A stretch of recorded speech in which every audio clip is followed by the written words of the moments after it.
जय हिंद दोस्तों, मैं नीरज कुमार एक बार फिर से आपका स्वागत करता हूं आपके अपने यूट्यूब चैनल NKS में। तो दोस्त, कैसा लग रहा है वीडियो? आशा कर रहा हूं कि जो भी चीज़ें हम पढ़ा रहे होंगे, चाहे वो साइंस हो दोस्त या फिर मैथ हो, वो आपको बखूबी अच्छे तरीके से स्टेप बाय स्टेप आपको समझ में आ रहे होंगे। हम दोस्त जो आपके लिए जो साइंस आपको पढ़ा रहे हैं, जिसमें हम NCERT और बिहार बोर्ड लेकर चल रहे हैं दोस्त, उसका प्रॉपर हम आपको नोट्स भी लिखवा रहे हैं, ताकि जब आपका एग्ज़ाम आए तो आपके पास ऑलरेडी एक फेयर कॉपी आपके पास मौजूद हो। आपको इधर उधर रफ वगैरह इधर उधर में भटकना ना पड़े। आपके पास लिखित रूप से शॉर्ट नोट में नंबर वाइज एकदम अच्छे तरीके से आपके पास उपलब्ध हो, कि ताकि आप जब एग्ज़ाम देने जाएं तो उससे 5-10 दिन पहले आप एक बार गो थ्रू हो जाएं पूरे सिलेबस से। एक एक चीज़ों को आप लिख रहे हैं दोस्त, ये दिमाग में कभी मत रखिएगा कि हाँ कहीं ये पॉइंट छूट गया हो। नहीं दोस्त, एक एक पॉइंट को हम आपके बुक से आप एक बार बुक का रीडिंग ज़रूर कीजिएगा। ये नहीं है दोस्त कि हम आपको पढ़ा दे रहे हैं तो आप बुक रीडिंग नहीं करेंगे। नहीं, आप नोट्स बना लिए हैं, उसमें जो भी चीज़ें उपलब्ध हैं आपको हम बता दिए हैं, आपको लिखवा दिए हैं, समझा दिए हैं। एक बार आप अपने से बुक रीडिंग ज़रूर कीजिएगा। उससे क्या होगा, एक तो आपको चीज़ें दोबारा पढ़ेंगे तो अच्छे तरीके से आपको समझ में आएंगे। दूसरा बात ये होगा कि आपको जो भी वर्ड शब्द आपके सामने आएंगे तो वो उसमें हर्षई दीर्घई जो भी मात्राएं लिखी गई हैं, कोई भी शब्द किस प्रकार लिखा गया है, इन चीज़ जो भी शब्द आपके सामने आएंगे तो उन चीज़ों को देखकर आप समझेंगे कि हाँ ये चीज़ है तो किस प्रकार लिखा जाता है, इसमें दीर्घई होता है, इसमें हर्षई होता है। ये सब चीज़ें आपको जब आप रीडिंग करेंगे तो आपको समझ में आएगा दोस्त। तो चलिए दोस्त, एक बार लाइक कीजिए, सब्सक्राइब कीजिए और शेयर कर दीजिए, और कमेंट जरूर करें दोस्त कि आपको वीडियो कैसा लग रहा है, समझ में आ रहा है कि नहीं। जो चीज़ें पॉइंट जो भी चीज़ें हैं हम आपको बता रहे हैं, समझा रहे हैं, वो चीज़ें आपको समझ में आ रहा है तो प्लीज़ लाइक करें और सब्सक्राइब कर लें। चलिए दोस्त, चलते हैं अपने। जैसा कि देख सकते हैं कि आप इस सेशन में साइंस पढ़ने वाले हैं, और साइंस का हम दोस्त सेकंड चैप्टर पढ़ा रहे हैं, जिसमें आपने पहले सेशन में पढ़ा होगा। विलयन लेकर चल रहे हैं दोस्त। विलयन की संरचना के बारे में बताए हैं, विलय क्या होता है, विलय क्या होता है, ये बहुत पहले ही आप समझ चुके हैं। और आपने जो भी पिछले सेशन में पढ़ा है दोस्त, आप उससे नोट करेंगे, उसके बाद हम अपने सिलेबस को आगे बढ़ेंगे। चलिए दोस्त, एक बार शेयर कर दीजिए और लाइक कर लीजिए। चलिए दोस्त, आपने पिछले सेशन में जिस भी पॉइंट लिखा था दोस्त, 10वां या 11वां जो भी पॉइंट था, उसके आगे पॉइंट डालिएगा और उसके आगे लाइन से लिखिएगा। जो भी हो, अगर 10 पॉइंट हो तो 11वां से लिखिएगा, अगर 11 पॉइंट हो तो 12 नंबर डालकर उसके जो लिखा रहे हैं दोस्त उस लिखिएगा। चलिए लिखिएगा दोस्त, पॉइंट डालिएगा।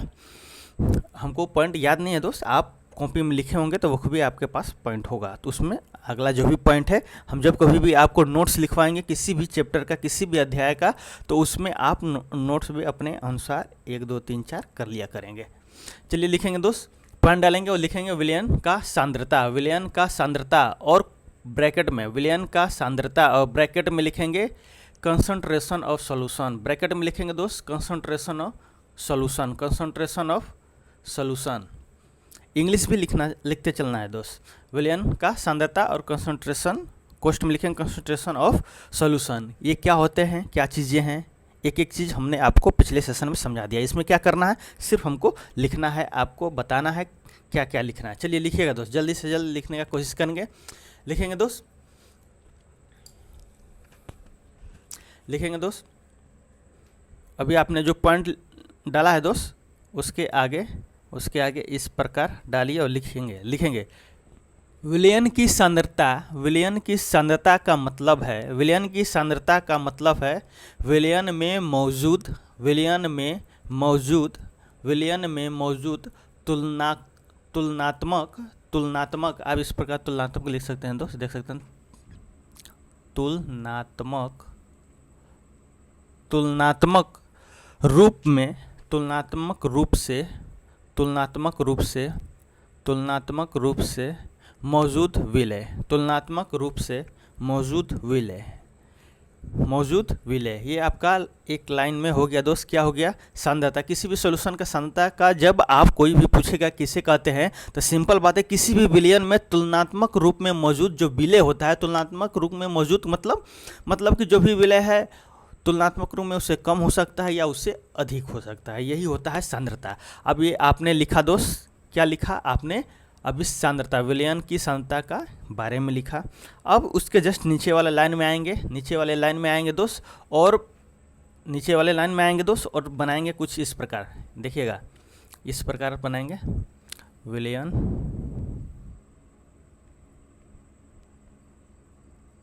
की सांद्रता।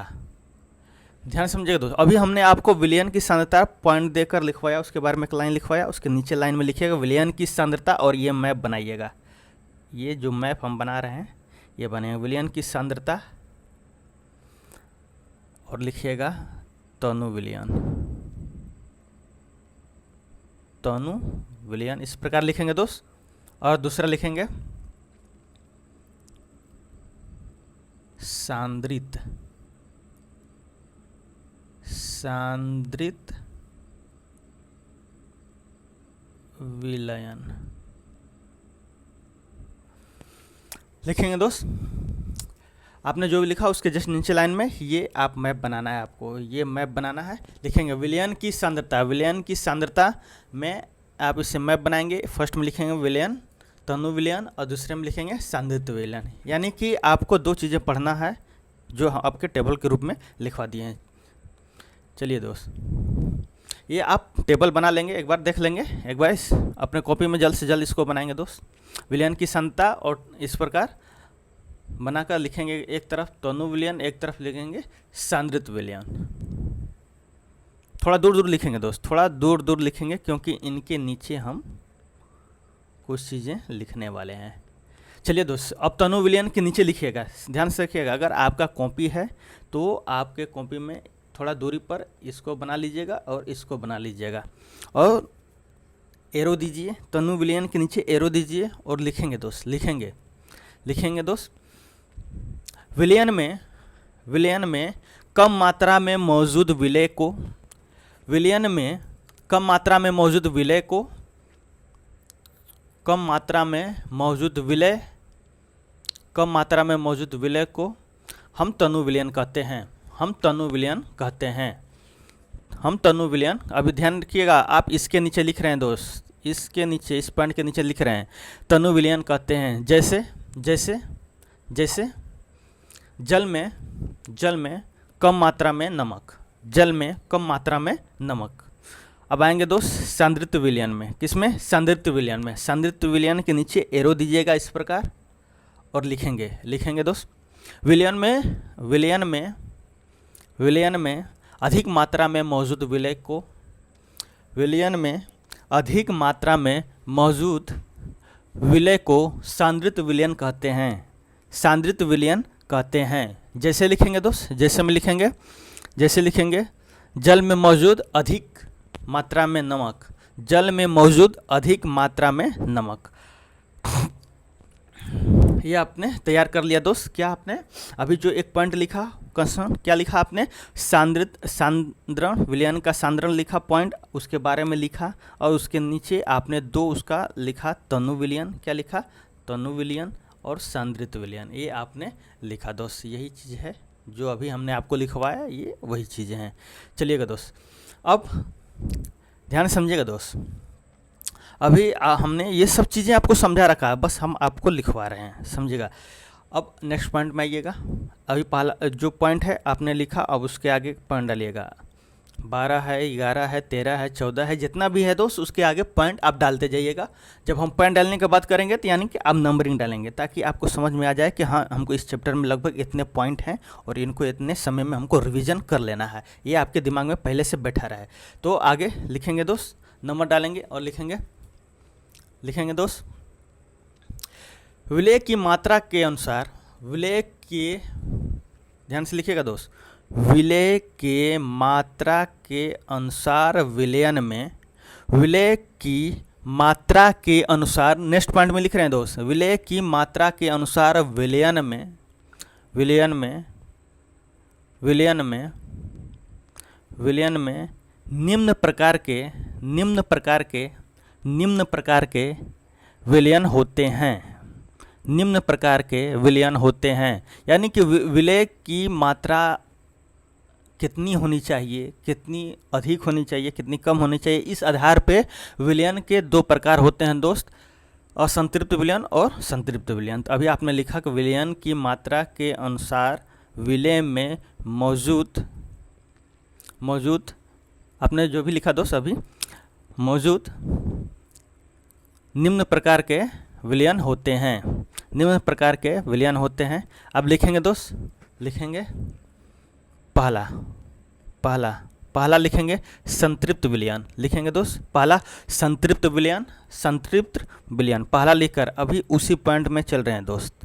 दूसरा पॉइंट हम लिखवा रहे हैं, उसी पॉइंट में ये सब हो रहा है।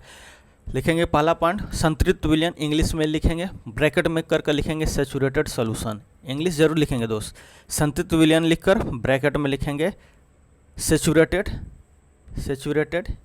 देख सकते हैं सैचुरेटेड का स्पेलिंग क्या है, सैचुरेटेड सॉल्यूशन। डैश डालेंगे आगे लिखेंगे दोस्त, डैश डालेंगे उसके आगे लिखेंगे दोस्त विलयन में मौजूद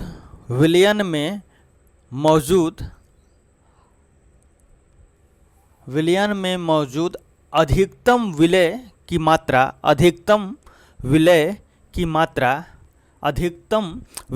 मात्रा जिसके उपरांत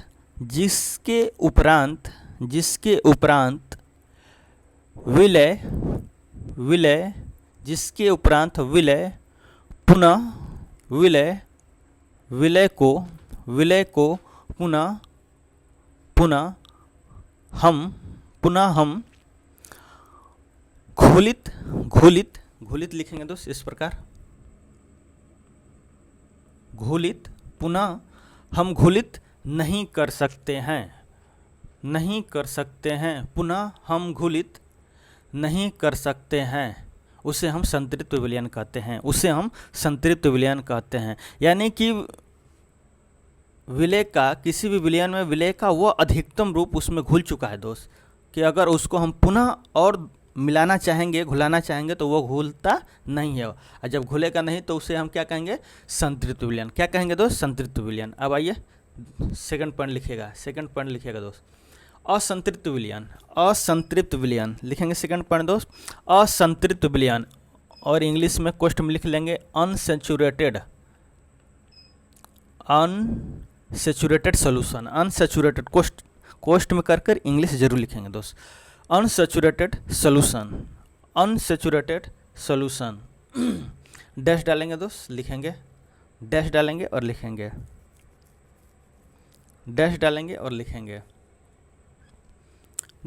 और लिखेंगे दोस्त, लिखेंगे किसी विलयन में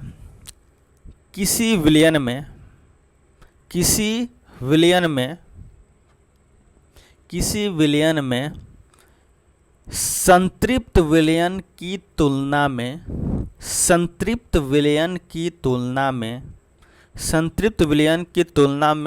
विलय की मात्रा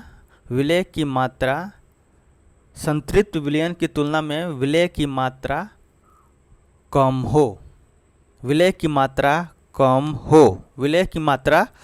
हो, उसे हम असंतृप्त विलयन कहते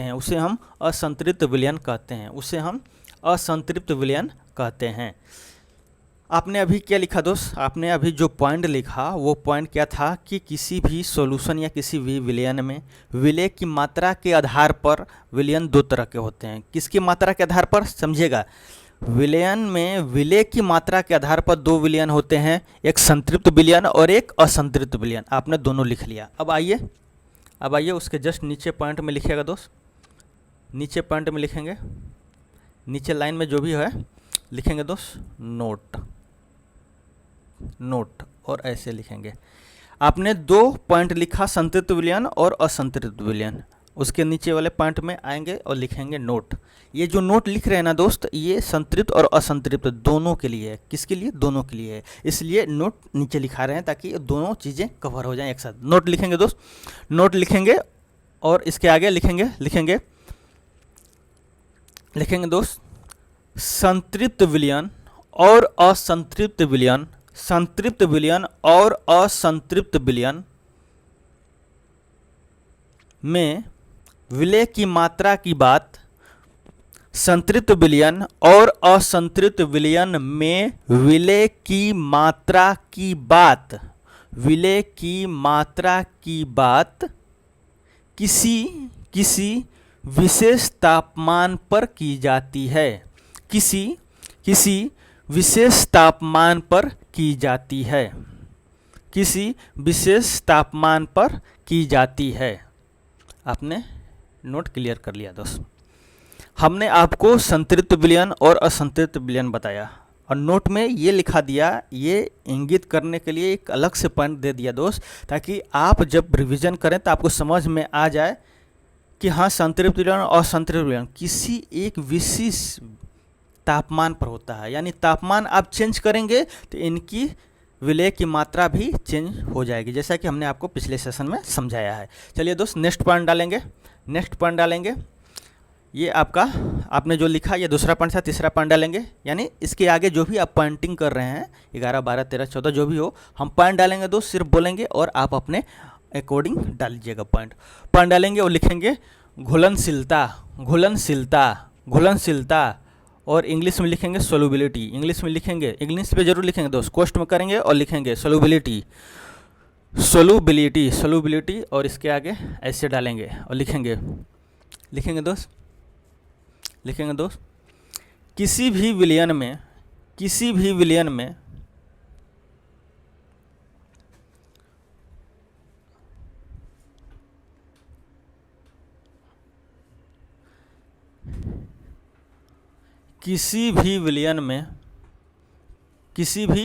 में लिख कर दोस्त, विलयन में लिखें, उसके आगे कोष्ट में संतृप्त विलयन लिखेगा। कोष्ट में लिखेंगे संतृप्त विलयन, कोष्ट में लिखेंगे दोस्त संतृप्त विलयन। किसी भी विलयन में और ब्रैकेट में संतृप्त विलयन। किसी भी विलयन में कोष्ट में लिख लेंगे संतृप्त विलयन में मौजूद विलय की मात्रा को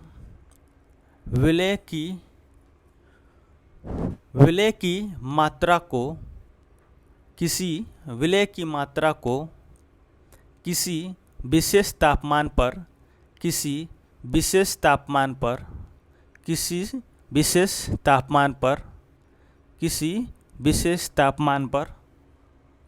उस विलयन की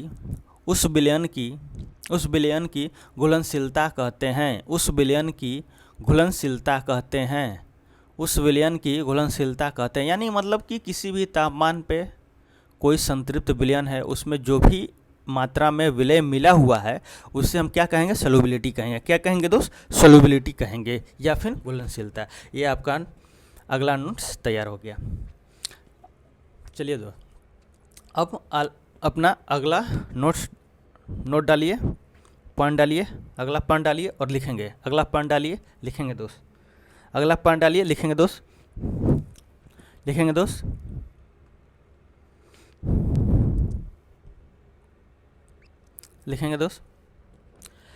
विलयन की सांद्रता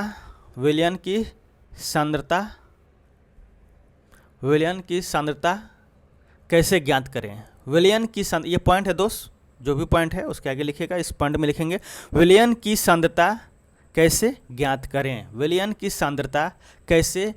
करें। आप चाहें तो ब्लैक पेन में भी लिख सकते हैं पॉइंट, और उसके जो भी हम लिखवा रहे हैं वो ब्लू पेन से लिख सकते हैं। लिखेंगे दोस्त विलयन की सांद्रता कैसे ज्ञात करें। ये पॉइंट है दोस्त। अब इसमें आगे डैश डालिएगा। विलयन की सांद्रता कैसे ज्ञात करें, डैश डालेंगे और इसके नीचे आएंगे, पहला पॉइंट लिखेंगे दोस्त। पहला पॉइंट लिखेंगे दोस्त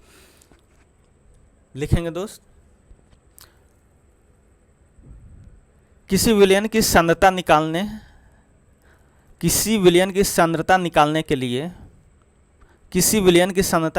के लिए हम देखते हैं निम्न दो बातें। किसी विलयन की सांद्रता निकालने के लिए हम निम्न दो बातें देखते हैं। हम निम्न दो बातें देखते हैं। ये आपने लिखा। अब उसके नीचे ए लिखिएगा। निम्न दो बातें, तो पहला लिखिएगा बात, पहला लिखेंगे दोस्त,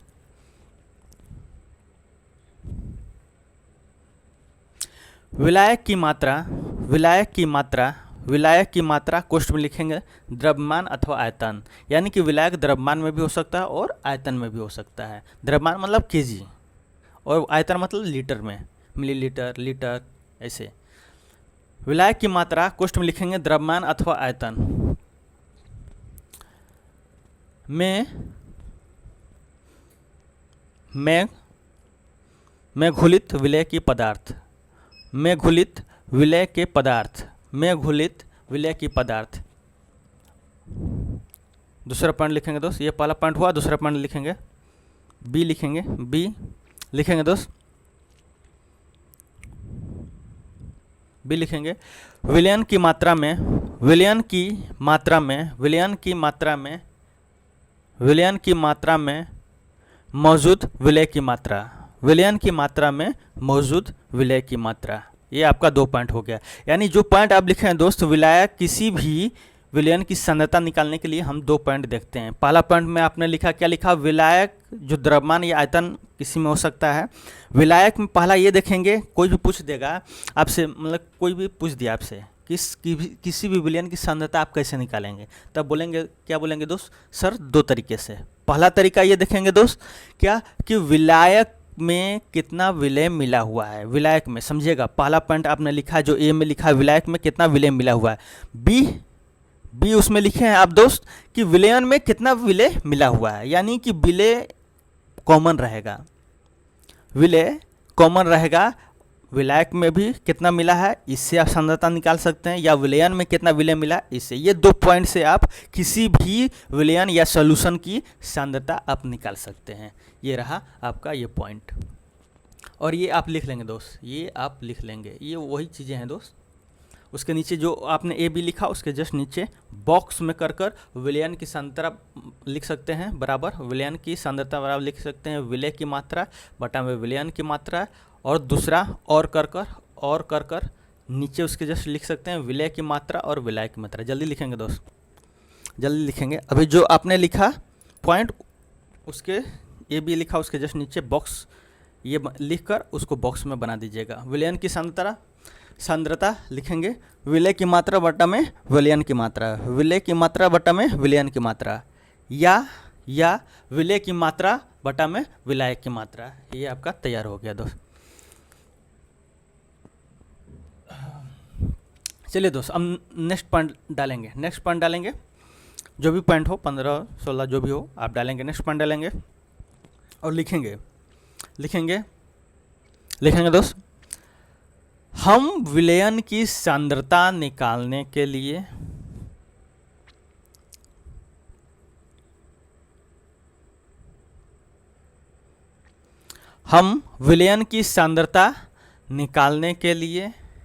निम्न तीन विधियों का प्रयोग, ध्यान से सुनिएगा दोस्त।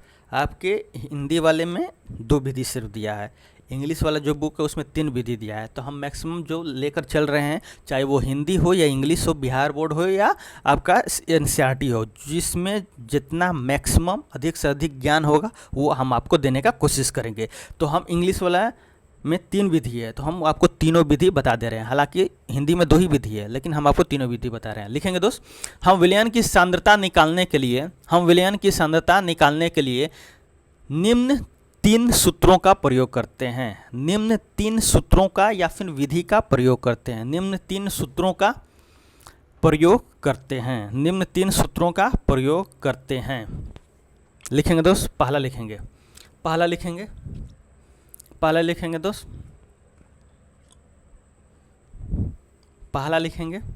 पहला डालेंगे। ये पॉइंट में नीचे आकर पहला डालेंगे इस प्रकार, और लिखेंगे, पहले लिखेंगे दोस्त मास बाई मास। लिखेंगे मास बाई मास। इंग्लिश में जरूर लिखेंगे दोस्त, मास बाई मास। उसके आगे ब्रैकेट में लिखेंगे द्रव्यमान ऑब्लिक विलयन के द्रव्यमान प्रतिशत, ऑब्लिक ये लिखेंगे द्रव्यमान ऑब्लिक विलयन के द्रव्यमान प्रतिशत, बराबर लिखेंगे दोस्त, बराबर ये फार्मूला लिख लेंगे, ये फार्मूला लिख लेंगे, विलेय पदार्थ का द्रव्यमान बटा में विलयन का द्रव्यमान इंटू 100, ये फार्मूला लिख लेंगे। पहला पॉइंट क्लियर हो गया। दूसरा पॉइंट लिखेंगे दोस्त, दूसरा पॉइंट लिखेंगे mass by volume, mass by volume, और कोष्ठ में ये लिख लेंगे, कोष्ठ में लिखेंगे द्रव्यमान ऑब्लिक विलयन के आयतन प्रतिशत, विलयन के आयतन प्रतिशत, और ये फार्मूला लिख लेंगे विलेय पदार्थ का द्रव्यमान बटा में विलयन का आयतन इंटू 100। तीसरा पॉइंट लिखेंगे दोस्त, ये आप क्या लिख रहे हैं, सूत्र लिख रहे हैं किसी भी विलयन का सांद्रता निकालने के लिए। तीसरा लिखेंगे वॉल्यूम बाई वॉल्यूम, तीसरा लिखेंगे ऐसे, तीसरा पॉइंट डालकर जैसे आपने मास बाई वॉल्यूम लिखा उसी प्रकार लिखेंगे इसमें volume by volume, volume by volume, कोष्ठ में लिखेंगे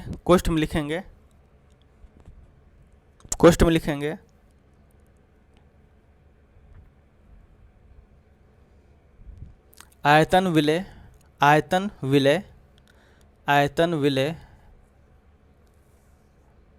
एवं आयतन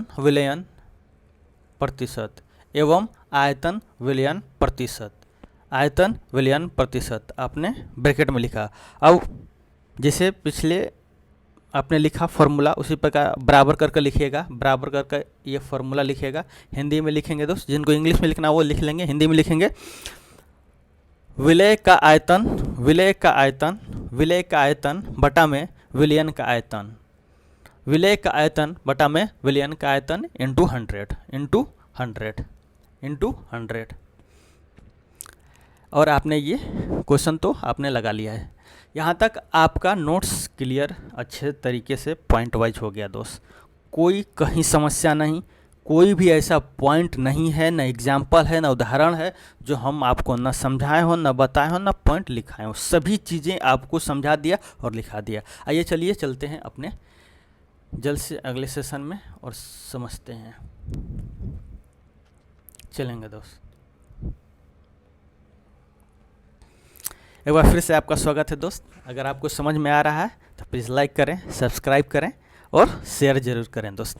चलिए आइए चलते हैं और अपने सिलेबस को आगे बढ़ाते हैं। अभी आपने जो भी नोट्स है आपने बना लिया, क्लियर कर लिया। अब आइए अब कलम कॉपी को रख दीजिए। अब ध्यान से सिर्फ सुनिएगा, ध्यान से सिर्फ सुनेंगे दोस्त। आपके एनसीईआरटी में दोस्त पॉइंट है, या आपके बीटीसी जो भी बिहार बोर्ड है उसमें पॉइंट है, व्हाट इज़ अ सॉल्यूशन 2.2.2 में देखिएगा बुक। जब भी हम समझाने की कोशिश करते हैं दोस्तों, आप कॉपी और कलम रख दीजिए। सिर्फ जो आपके पास एनसीईआरटी, या आप बिहार बोर्ड से हैं तो बिहार बोर्ड का किताब निकाल लीजिए, एनसीईआरटी है तो आपके पास एनसीईआरटी निकाल लीजिए। जो पॉइंट पढ़ा रहे हैं बस वो ध्यान से देखिए, क्या उसमें इस नाम से पॉइंट है कि नहीं, बस वो चीज़ें देखिए और उसके बाद आप सामने देखिए और समझिए। देखिएगा 2.2.2 में आप देखेंगे व्हाट इज़ अ सस्पेंशन है, सस्पेंशन है यानी निलंबन क्या है। हमने आपको पहले ही सेशन में बताया था दोस्त, मिश्रण जब बताया था, मिश्रण के प्रकार बताए थे, होमोजीनियस हेट्रोजीनियस, होमोजीनियस समांगी और हेट्रोजीनियस विषमांगी। और विषमांगी में हमने नोट्स लिखवाया था कि विषमांगी के अंतर्गत 2 पॉइंट आपको और पढ़ने हैं, निलंबन और कोलाइड। वही पॉइंट आ गया है दोस्त, अब समझने का कोशिश कीजिएगा। एक बार जो इंग्लिश में लिखा है ध्यान से देखिएगा और सुनिएगा और हम समझाते हैं आपको, समझिएगा। देखिए क्या लिखा हुआ है, कह रहा है कि a suspension is a heterogeneous mixture. ये तो आप पहले से जानते हैं क्योंकि हमने आपको लिखवा दिया है कि निलंबन कैसा है, एक हेट्रोजीनियस विषमांगी सॉल्यूशन मिक्सचर है, in which the solid particle do not dissolve but remain suspended throughout the bulk of the medium particle of a suspension are visible to the naked eye. कहना क्या चाहता है दोस्त, कहना ये चाहता है दोस्त कि आप देखे थे कि हमने आपको विषमांगी में बताया था कि उसमें एक पदार्थ जब दूसरे पदार्थ में मिला रहे हैं तो वो घुलित होता ही नहीं है, उसमें घुलता ही नहीं है। जैसे हमने आपको जल में बालू मिलाने को बोला था, आप मिलाएं और देखें कि वो नहीं घुल रहा है, बालू उसमें नहीं घुल रहा है, परंतु आप अपने आँखों से, अपने खुली आँखों से उस बालू के कण उस जल में आसानी से देख पा रहे हैं। बस वही है निलंबन दोस्त, समझिएगा। क्या है निलंबन? इसमें ये कह रहा है दोस्त कि कोई भी निलंबन हो, पहला नंबर वो विषमांगी सॉल्यूशन है, विषमांगी मिश्रण है। क्या है? विषमांगी मिश्रण है। दूसरा बात क्या कह रहा है? दूसरा बात यह कह रहा है कि जब कभी भी आप उसमें विलेय मिला रहे हैं, विलायक में विलेय जब आप मिला रहे हैं दोस्त, यानी जो सॉलिड पार्टिकल है, यानी जो विलेय है, वो उसमें घुलता नहीं है। ये भी आप जानते हैं घुलता नहीं है। तीसरी बात क्या कह रहा है दोस्त? तीसरी बात यह कह रहा है कि उस सॉलिड का, उस विलेय का जो आकार है काफ़ी बड़ा है, और काफ़ी आकार में बड़ा है, जिससे आप उसको आसानी से खुली आंखों से देख पाते हैं। ये आपका तीसरा पॉइंट रहा। चौथा पॉइंट क्या कह रहा है दोस्त? चौथा पॉइंट इसमें ये बोल रहा है कि अगर आप इसे देखेंगे तो ये आपके विलायक से अलग थलग है, बिल्कुल अलग थलग है। 4 पॉइंट समझें दोस्त। हमने क्या समझा अभी दोस्त? निलंबन क्या है? निलंबन वे चीज़ें हैं जब आप कोई भी मिश्रण में देखते हैं कि विलायक उसमें मिला रहे हैं, तो पहला वो मिलता नहीं है, दूसरा वो आकार में बड़ा होता है, तीसरा आप खुली आंखों से देख सकते हैं, और वो उससे अलग थलग नज़र आता है। ये सिर्फ 4 चीज़ें हैं, निलंबन कहलाती हैं दोस्त। आइए समझते हैं। देखिए क्या कह रहा है, एक बार समझेंगे। कह रहा निलंबन एक विषमांगी मिश्रण होता है जिसमें छोटे ठोस कण किसी तरल में फैले रहते हैं। बड़े कण कहने का मतलब इतना बड़ा मत समझिएगा दोस्त। बड़े कण कहने का मतलब कि आप आसानी से उसको देख पा रहे हैं। हमारे कहने का मतलब ये था, सिर्फ इतना। ये नहीं कि इतना बड़ा बड़ा पत्थर उसमें डाल दिया, वो उसकी बात नहीं कर रहे। हालांकि वो आकार में क्या होंगे, छोटे ही होंगे, लेकिन वो इतने छोटे होंगे कि आप उसको आसानी से देख पाएंगे। समझिएगा, ठोस कण किसी तरल में फैले हैं। यह मिश्रण अस्थायी होता है। अस्थायी कहने का मतलब, अस्थायी कहने का मतलब कि आप आसानी से उसके विलायक और विलेय अलग कर सकते हैं। वही अगर विलयन की बात करें तो वो अस्थायी होता है। क्यों? आपने विलयन के प्रॉपर्टी या गुण में पढ़ा होगा दोस्त कि विलयन क्या होता है, अस्थायी होता है। मतलब कि उसके सॉल्यूट और सॉल्वेंट अलग नहीं कर सकते हैं। परंतु विषमांगी क्या होता है? विषमांगी सॉल्यूशन में जो निलंबन क्या होता है, अस्थायी होता है, यानी उसके पार्टिकल अलग आप कर सकते हैं। यानी ध्यान समझिएगा क्या कह रहा है, यानी कि कण कुछ समय बाद नीचे बैठ सकता है। वही सस्पेंडेड अलग हो सकता है, अलग थलग है। अलग थलग हो जाएगा तो जाहिर सी बात है कि वो नीचे बैठ सकता है। उदाहरण के लिए पानी में मिट्टी का या पाउडर का मिलाना, यह क्या है, निलंबन है। पानी में मिट्टी या पाउडर का मिलाना क्या है, निलंबन है। समझिएगा दोस्त। विषमांगी, आपने समझा विषमांगी मिश्रण, समझेगा इसमें क्या कह रहा है। विषमांगी निलंबन में कण समान रूप से वितरित नहीं होते हैं, बल्कि वे अलग अलग दिखाई देते हैं। जाहिर सी बात है दोस्त, जब आप विलयन पढ़ रहे थे तो उसमें देख रहे थे कि वो एक विलेय जो है और विलायक दोनों समान रूप से चारों तरफ मिले हुए हैं। यानी कि कहीं से भी आप पॉइंट उठा रहे हैं, कहीं से भी कोई उसमें से उठा रहे हैं, तो उसमें देख रहे हैं जैसे एक गिलास में आप चीनी किस प्रकार मिला देते हैं, तो आप नीचे से उठाइए चीनी वाला पानी या फिर ऊपर से उठाइए, सब में मिठास एक जगह बराबर रूप में होता है। लेकिन वहीं आप जब निलंबन का बात करेंगे तो इसमें देखेंगे कि हर एक जगह मिश्रण में एक समान रूप से कण मौजूद नहीं रहेंगे। अब समझिए, उसको हिला कर रख देंगे तो वो सेटल डाउन हो जाएगा, नीचे बैठ जाएगा। तो ऊपर से सॉल्यूशन निकालिएगा तो उसमें सिर्फ विलायक ही मिलेगा। फिर नीचे से निकालेंगे तो उसमें देखेंगे कि जो कण है उसके नीचे मौजूद हैं, ऊपर मिलेंगे ही नहीं। ये वही बात कह रहा है। क्या कह रहा है कि मतलब जो निलंबन में जो कण होते हैं एक समान मौजूद नहीं होते हैं, वो अलग थलग रहते हैं। यह अस्थायी होते हैं। ये तो समझिए आप, अस्थायी क्यों होते हैं। निलंबन के कण कुछ समय बाद नीचे बैठ जाते हैं, इसलिए यह एक अस्थायी होते हैं। जब वही सेटल डाउन नहीं होते, जब नहीं बैठते हैं, तो क्या होते हैं, वो अस्थायी होते हैं, जिससे आपका विलयन। अब उदाहरण है दोस्त, बहुत सारा उदाहरण देख सकते हैं। पानी में मिट्टी के कण हो सकते हैं, दूध हो सकता है, दूध में प्रोटीन और फैट कण फैले रहते हैं, आप देख सकते हैं। और उनको किस प्रकार अलग किया जाता है मथनी से, आप प्रोसेस भी देखते हैं। धूम्रपान हो गया दोस्त, या फिर पानी में तेल हो गया। पानी में अगर आप तेल मिला रहे हैं तो वो भी एक निलंबन। कैसे? आप जब तेल मिलाइएगा तो देखिएगा तेल उससे अलग थलग पड़ा रहता है, ऊपर ही तैरते रहता है। ये कुछ इंपॉर्टेंट उदाहरण हो गए। कुछ और जानकारी देखिएगा दोस्त, ध्यान से समझिएगा। निलंबन कण अपनी नंगी आंखों या माइक्रोस्कोप की मदद से देखा जा सकता है, यानी कि सिंपल बात, आप उसे आसानी से आप देख सकते हैं। निलंबन के कण छन्ना पत्र यानी फोल्डर में आर पार नहीं आ सकते हैं।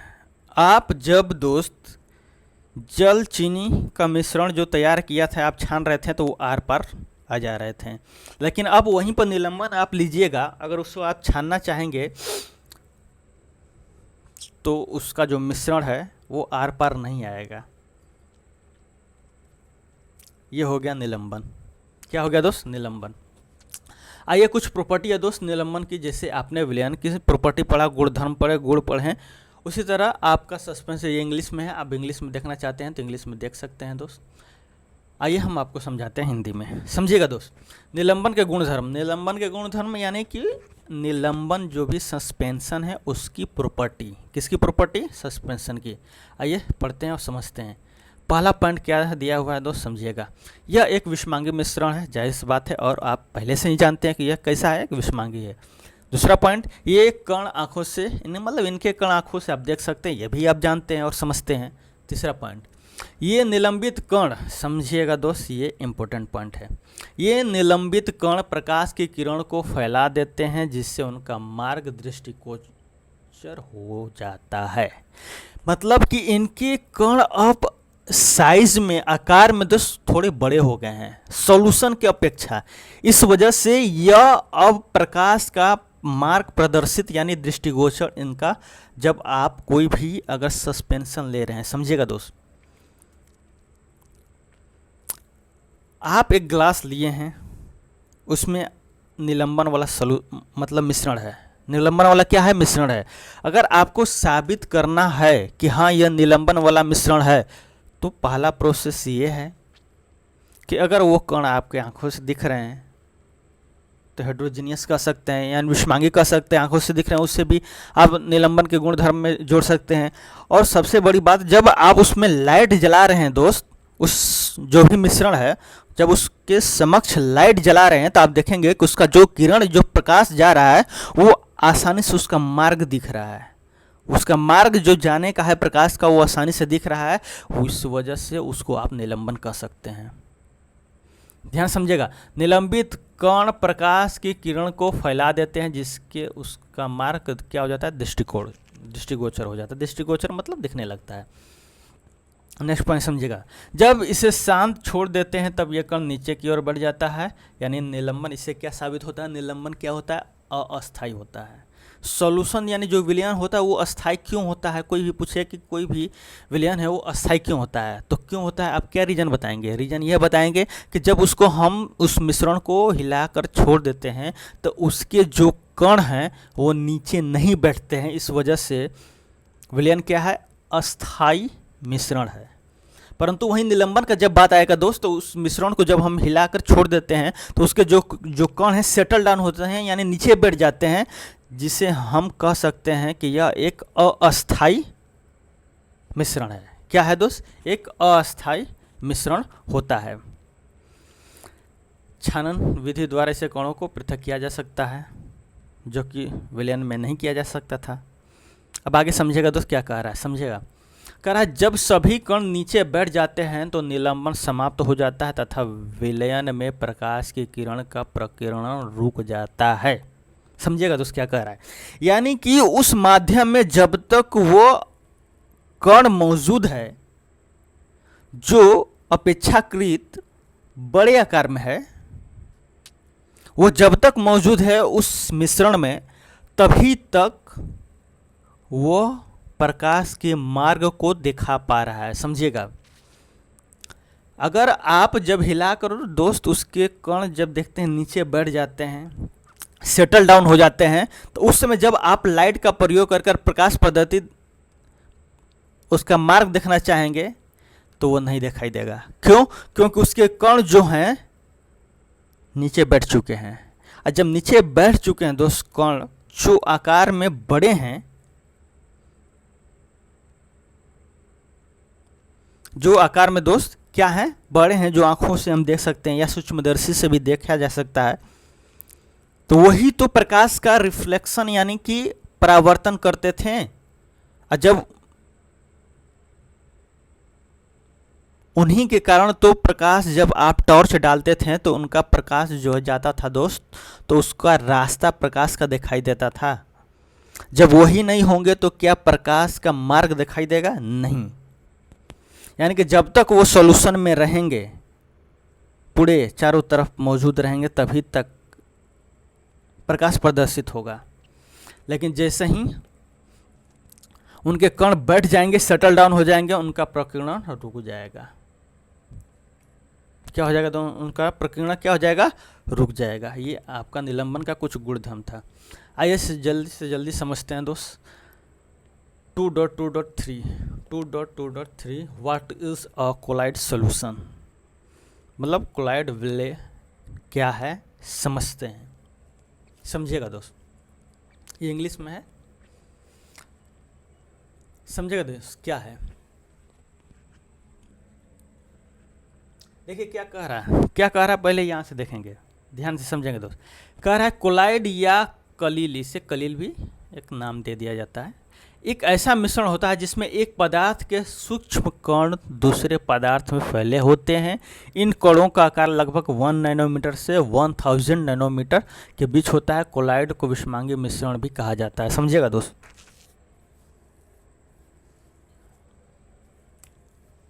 आपने जो निलंबन अभी देखा और समझा दोस्त, उसके जो कण हैं जितने बड़े होते हैं उनकी अपेक्षा इनके कण छोटे होते हैं। सबसे छोटा कण किसका होता है? विलयन का। समझिएगा, सबसे छोटा कण विलयन का होता है, जो आपने पढ़ा था 1 नैनोमीटर यानी 10⁻⁹ मीटर होता है। उससे बड़ा होता है कोलाइड के कण और उससे बड़ा होता है निलंबन के कण। यानी कि एक ऐसा मिश्रण जिसमें एक पदार्थ के सूक्ष्म कण दूसरे पदार्थ में फैले हुए हैं। जब आप इस सॉल्यूशन जो भी ये है दोस्त मिश्रण, आप जब इसे देखेंगे ना तो ये लगेगा कि ये होमोजीनियस है। कैसा है? होमोजीनियस, यानी समांगिक लगेगा, लेकिन ये समांगिक नहीं होता है, यह विषमांगिक होता है।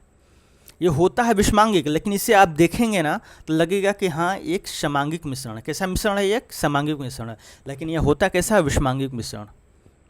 इनके भी कण छोटे होते हैं, लेकिन इनके कणों के साइज जो होते हैं 1 नैनोमीटर से 1000 नैनोमीटर तक होते हैं। इनके कण के ये साइज हैं दोस्त। आइए उदाहरण देखते हैं, कुछ समझिएगा। दूध हो सकता है, रक्त हो सकता है, स्याही हो सकता है, साबुन का झाग हो सकता है या कोहरा हो सकता है। ये सभी इनके उदाहरण हैं दोस्त। कुछ विशेषताओं पर चर्चा करते हैं, समझिएगा। कोलाइड विषमांगी मिश्रण होते हैं लेकिन समांगिक दिखते हैं। अभी हमने आपको बताया ना दोस्त, इनको जब आप देखेंगे ना तो लगेगा कि ये समांगिक हैं, समांगिक दोनों लगेगा कि हाँ ये समांगिक ही हैं, लेकिन इनके जब प्रॉपर्टी के अध्ययन करेंगे, इनके बारे में थोड़ा डीप जाएंगे, अध्ययन करेंगे, तो ये विषमांगिक निकल कर आते हैं। क्या निकल कर आते हैं? विषमांगिक मिश्रण। कोलाइड के कण को फिल्टर पेपर से छानकर अलग नहीं किया जा सकता। समझिएगा, आप विलयन को भी छानकर अलग नहीं कर पा रहे थे, लेकिन वही आप कोलाइड को, ये निलंबन को आप छानकर छनन पत्र द्वारा अलग कर पा रहे थे, क्योंकि उनके कण अपेक्षाकृत क्या थे? बड़े थे। अपेक्षाकृत क्या थे? बड़े थे। बड़े कहने का मतलब आप ऐसा दिमाग में मत बैठा लीजिएगा बहुत बड़ा है, नहीं। कण हैं, कण के जो साइज होते हैं उनकी अपेक्षाएं उनकी तुलना में बड़े हैं। पहला आपने क्या पढ़ा दोस्त? विशेषता आपने ये देखा कि हम विलयन को छानकर अलग नहीं कर सकते थे, लेकिन निलंबन को छानकर अलग कर सकते थे छनन पत्र द्वारा, लेकिन कोलाइड को आप छनन पत्र द्वारा अलग नहीं कर सकते हैं। जैसा कि आप दूध देख सकते हैं दोस्त, दूध क्या आप छनन द्वारा दूध में जो और भी कण मौजूद हैं, जैसे फैट के हो गए, प्रोटीन के हो गए, क्या आप छान कर उनको अलग कर सकते हैं? नहीं कर सकते हैं, परंतु वो मौजूद हैं। दूध एक लगेगा कि आपको एक कैसा विलयन है, लेकिन वो विलयन नहीं है। उसके जो कण हैं, जो भी उसमें कण मौजूद हैं, उनके लगभग 1 नैनोमीटर से 1000 नैनोमीटर तक मौजूद हैं। अगर उनके वही कण जो वसा है, प्रोटीन है, अगर उनको छान कर अलग किया जा सकता था दोस्त, तब वह दूध किस में आ जाता? निलंबन में आ जाता है। किस में आ जाता? निलंबन में। समझिएगा। तीसरा पॉइंट, कोलाइड के कण स्थिर अवस्था में रखे जाने पर भी तल पर नीचे नहीं बढ़ते। देखिएगा दोस्त, ये प्रॉपर्टी, ये दोनों प्रॉपर्टी विलयन में मौजूद हैं। सेम विलयन के भी कण अगर आप स्थिर छोड़ देंगे दोस्त, तो उनके कण सेटल डाउन नहीं होते हैं, नीचे नहीं बैठते हैं। उसी प्रकार कोलाइड के भी कण नहीं बैठते हैं, तो ये भी कैसा हो जाएगा, अस्थायी हो जाएगा। कैसा हो जाएगा, अस्थायी हो जाएगा। लेकिन निलंबन का बात करेंगे दोस्त वहीं पे, तो निलंबन के कण सेटल डाउन हो जाते हैं, नीचे बैठ जाते हैं, वो अस्थायी होते हैं। अब ध्यान से समझिएगा, कोलाइड टिंडल प्रभाव दिखाते हैं जिनका अर्थ है वे प्रकाश के प्रकीर्णन कर सकते हैं। समझिएगा दोस्त, निलंबन प्रकाश का प्रकीर्णन करते हैं, यानी उनका जैसे प्रकाश आ रहा है तो उसका आपको मार्ग दिखाई देगा। किसमें, निलंबन में, अपनी आंखों से साफ नजर आएगा। क्यों, क्योंकि उसके कण अपेक्षाकृत क्या हैं, बड़े हैं। जब वही कण सेटल डाउन हो जाते हैं, बैठ जाते हैं, तो जब आप फिर पुनः उस पर प्रकाश डालते हैं तो प्रकाश के कण नहीं प्रकाश का मार्ग नहीं दिखाई देते हैं। क्यों, क्योंकि जो प्रकाश के मार्ग दिखाने वाले थे वो तो नीचे सेटल डाउन हो गए हैं। उसी प्रकार दोस्त कोलाइड जो होता है ये स्थिर अवस्था में होते हैं, मतलब कि इनके कण सेटल डाउन नहीं होते हैं। इनके कणों को आप फिल्टर पेपर द्वारा अलग नहीं कर सकते हैं, और इनके कण अपेक्षाकृत सॉल्यूशन के यानी विलयन के बड़े होते हैं उनसे। इनके कण का आकार लगभग 1 नैनोमीटर से 1000 नैनोमीटर के बीच में होता है, और अपेक्षाकृत बड़े होने के कारण दोस्त, अपेक्षाकृत बड़ा होने के कारण ये टिंडल प्रभाव दिखाते हैं। टिंडल प्रभाव दिखाने का मतलब कि वो प्रकाश के मार्ग प्रदर्शित कर रहे हो, यानी कि आप जब निलंबन पर टार्च बारते हैं तो प्रकाश दिखाई देता है, वहीं कोलाइड पर भी जलाएंगे तो क्या, प्रकाश का मार्ग दिखाई देगा। यही इसके कहने का मतलब है। समझिएगा दोस्त, अभी तक आपने जो भी पढ़ा, कोलाइड उसके पेपर छन कर अलग नहीं किए जा सकते हैं, कण स्थिर होते हैं, सेटल डाउन नहीं होते हैं, ये दोनों चीज़ें आपको विलयन में मिलेंगी। लेकिन विलयन में ये चीज़ नहीं मिलेगा। क्यों, क्योंकि विलयन में मार्ग प्रदर्शित नहीं होता है, जबकि कोलाइड में होता है। एक इफेक्ट है दोस्त, समझेंगे, टिंडल इफेक्ट। समझेंगे दोस्त क्या कह रहा है। आपके एनसीईआरटी या बिहार बोर्ड में जो भी है उसमें देखेंगे 2.3 एक पिक्चर है दोस्त, समझेंगे। पहला क्या है, कॉपर सल्फेट का विलयन। ये आपका कॉपर सल्फेट का, यानी कॉपर सल्फेट में CuSO4 का विलयन है। दूसरा है दूध तथा पानी का मिश्रण है। ये दूध और पानी का मिश्रण है। जब आप कॉपर सल्फेट के विलयन को एक ग्लास में लेते हैं, वहीं आप दूध और पानी के विलयन को एक साथ, यानी मिश्रण को, ध्यान समझिएगा, विलयन कहना ठीक नहीं है, मिश्रण कहेंगे। क्यों, क्योंकि आप दो पदार्थों का आपस में मिला रहे हैं तो एक मिश्रण बनता है। तो कॉपर सल्फेट का जो विलयन क्यों कर दे रहे हैं, क्योंकि उसमें पूरे वाटर में अच्छी तरीके से क्या घुलित हो जा रहा है, इसलिए हम विलयन कहें। वहीं दूध और पानी का एक मिश्रण लेते हैं, वो घुलित नहीं होते हैं पूरी तरह से, इस वजह से उसको हम मिश्रण का नाम दे रहे हैं। समझिएगा, जब हम वही टार्च जब जलाते हैं दोस्त, अगर आपके स्कूल में कभी ऐसा एक्सपेरिमेंट किया जाता होगा तो आप देख सकते हैं दोस्त कि जब आप उस ग्लास में कॉपर सल्फेट लिए हैं, जब टार्च उसमें जला रहे हैं तो उसमें मार्ग नहीं दिख रहा है। जाहिर सी बात है, जब मार्ग नहीं दिख रहा है तो वो विलयन ही हो सकता है। क्या होगा दोस्त, वो क्या हो जाएगा, वो विलयन होगा। जब मार्ग दिख जा रहा है तो वो दो चीज़ हो सकती हैं, कोलाइड हो सकता है या निलंबन हो सकता है। क्या हो सकता है दोस्त, कोलाइड या निलंबन। अब समझिएगा दोस्त, दूध तथा पानी का मिश्रण टिंडल प्रभाव दिखा रहा है। टिंडल प्रभाव का दिखने का मतलब सिंपल बात समझिएगा दोस्त, प्रकाश की किरणें आ रही हैं, उनके आने का मार्ग दिखाई दे रहा है आपको, वही टिंडल प्रभाव है और कुछ नहीं है। जिस प्रकार आप अपने रूम में बैठे रहते हैं और कभी आप रोशनदान की तरफ देखते हैं तो आप देखते हैं दोस्त को उसके प्रकाश जो अब आता है रोशनदान से, तो उसके मार्ग आपको एकदम स्पष्ट दिखाई देते हैं, वही टिंडल प्रभाव है। आप जंगल में देखते होंगे दोस्त, जहाँ पेड़ पौधे अधिक होते हैं दोस्त, वहाँ पर जब देखेंगे तो सूर्य के प्रकाश की किरणें जब आती हैं जंगल के अंदर भीतर जब पहुँचती हैं दोस्त, तो छिद्र से, मतलब जो भी जगह मौजूद होता है उसके थ्रू जब आती हैं तो वहाँ पर आपको एकदम स्पष्ट रूप से नज़र आता है कि हाँ यहाँ से किरणें प्रकाश की जंगल के अंदर आ रही हैं, उनका मार्ग एकदम स्पष्ट दिखाई देता है, वो होता है टिंडल प्रभाव। ये पिक देख लिए, उदाहरण कुछ देखिएगा दोस्त, देखेंगे क्या है। टिंडल प्रभाव देख रहे हैं दोस्त, उसके उदाहरण है, एक कमरे में छोटे से छिद्र से प्रकाश का आना, यानी वही छोटे से छिद्र होगा या रोशनदान होगा, वहाँ से प्रकाश आ रहा है, आप उसका रास्ता बखूबी अच्छे तरीके से स्पष्ट नज़र आ रहा है आपको। या फिर घने जंगल के आच्छादन से सूर्य के किरण का आना, आच्छादन का मतलब चारों तरफ जंगल मतलब पेड़ पौधे छाए हुए हैं, उनके बीच इतने घने हैं, इतने पेड़ पौधे घने हैं दोस्त कि उनके बीच जब सूर्य के प्रकाश की किरण आती हैं तो इस प्रकार रास्ता आपको दिखाई देता है। देखिए ये देखिए, ये देखिए, ये देखिए, ये देखिए, ये देखिए, ये जिस प्रकार दिख रहे हैं ये प्रकाश के मार्ग दिख रहे हैं दोस्त, आपको अनुभव हो रहा है, इस बात को दिख रहा है अच्छे तरीके से कि हाँ ये है प्रकाश का एक मार्ग जो आ रहा है। इसे कहते हैं टिंडल इफेक्ट, टिंडल प्रभाव। चलिए दोस्त जल्दी से समझते हैं, कोलाइड के गुणधर्म पढ़ते हैं। जैसे आपने निलंबन के गुणधर्म पढ़ा, यानी कि उनके गुणों के बारे में पढ़ा, उसी तरह कोलाइड के। पहला बात, यह विषमांगी होते हैं, आप जानते हैं पहले से, लगते समांगिक हैं लेकिन विषमांगिक होते हैं। दूसरा पॉइंट क्या कह रहा है, कोलाइड के कणों का आकार इतना छोटा होता है कि पृथक रूप से आंखों से नहीं देखा जाता है, यानी कि आंखों से नहीं देखा जा सकता, जबकि निलंबन का देखा जा सकता है। ये इतने बड़े होते हैं कि प्रकाश के किरण को फैलाते हैं तथा उसके मार्ग को दृश्यता बनाते हैं, यानी कि विलयन के कण इतने छोटे होते हैं दोस्त कि वो प्रकाश के किरण को फैला नहीं पाते हैं, और जब फैला ही नहीं पाएंगे तो उसके मार्ग प्रदर्शित कर पाएंगे नहीं। उसी प्रकार दोस्त निलंबन के कण इतने बड़े होते हैं कि उसके प्रकाश को फैला देते हैं और उनका मार्ग प्रदर्शित कर देते हैं। उसी प्रकार कोलाइड के भी कण इतने तो बड़े होते ही हैं दोस्त, 1 नैनोमीटर से 1000 नैनोमीटर के बीच में होते हैं, इतने बड़े तो होते ही हैं कि उनके प्रकाश को फैला देते हैं और मार्ग दिखाई देते हैं। जब इन्हें शांत छोड़ दिया जाता है तब ये तल में नहीं बैठते हैं।